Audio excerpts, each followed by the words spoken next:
दिया। इस संत ने सुनकर के अनसुनी कर दी। उसी समय देखा कि एक सर्प मरा हुआ पड़ा था। उस सर्प को उठाया और लोमक ऋषि के गले में डाल दिया। हुआ क्या? मरो ये सर्प वहाँ पाया,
जवाब दियो।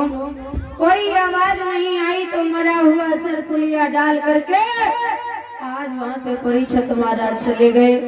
इधर कुछ बालक खेल रहे थे। उन बच्चों ने देखा कि एक राजा आया, मरा हुआ सर्प डाल करके चला गया। तो उनका पुत्र था जिसका नाम था श्रृंगी ऋषि। जाकर के उसको बताया। उसी समय श्रृंगी ऋषि पिता के पास में पहुंचे, गले से सर्प को निकाला, श्राप दे दिया। जा राजा, मैं तुझे श्राप देता हूँ कि यही नाग 7वें दिन जीवित होकर के तुझे डस खाएगा। आज उसी समय लोमक ऋषि के नेत्र खोले, देखा बेटा क्रोध में खड़ा है, आंखें लाल लाल हैं। जवाब दियो है, अरे बेटा इतना गुस्सा क्यों हो? जवाब दिया, पिताजी आप समाधि हस्त थे, एक राजा आया, उसने मरा हुआ सर्प तुम्हारे गले में डाल दिया, मैंने उसे श्राप दे दिया। आंखें बंद करके देखा तो कोई और नहीं बल्कि महाराज परीक्षित थे। जवाब दिया, बेटा तुमने अच्छा नहीं किया, वो तो बहुत अच्छा राजा था। कलयुग ने उसकी बुद्धि बिगाड़ दी, इसलिए उसने मेरा अपमान कर दिया। जाओ जाकर के पत्र लिख दो कि वो अपनी मृत्यु का कोई उपाय खोज ले। इधर पत्र लिख करके एक दूत के द्वारा भेजा है। महाराज श्री सूत जी समझाते हो सोनकादि ऋषियों, परीक्षित महाराज महलों में पहुंचे, मुकुट को निकाल करके रखा। याद आया कि आज मैंने एक संत का अपमान कर दिया, मुझसे ये क्या हो गया, अनर्थ हो गया, अपने आप को धिक्कारने लगे हैं। इतने में एक दूत पत्र लेकर के आ गया। दूत जब आया तो पत्र परीक्षित महाराज को दिया। पत्र पढ़ करके परीक्षित महाराज घर छोड़ करके आज चले हैं। नवल सामने आ गई, जवाब दियो है, स्वामी आप हमें छोड़ करके जा रहे हो, कच्चिया बिन दे नदी बिन वारी, वैसे ही नाथ पुरुष बिन नारी। जवाब दियो है स्वामी, जिस प्रकार से जीव बिन देह,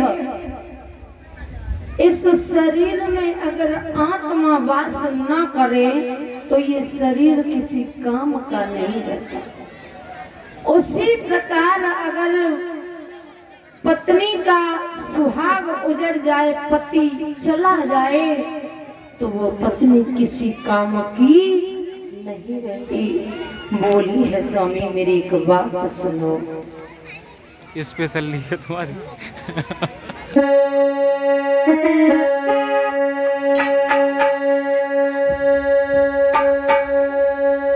अरे नैया सुनी सुनी है और पथिवार के बिना जैसे दुल्हन सुनी सुनी है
ऊपर माया एक भूप ज्ञान संत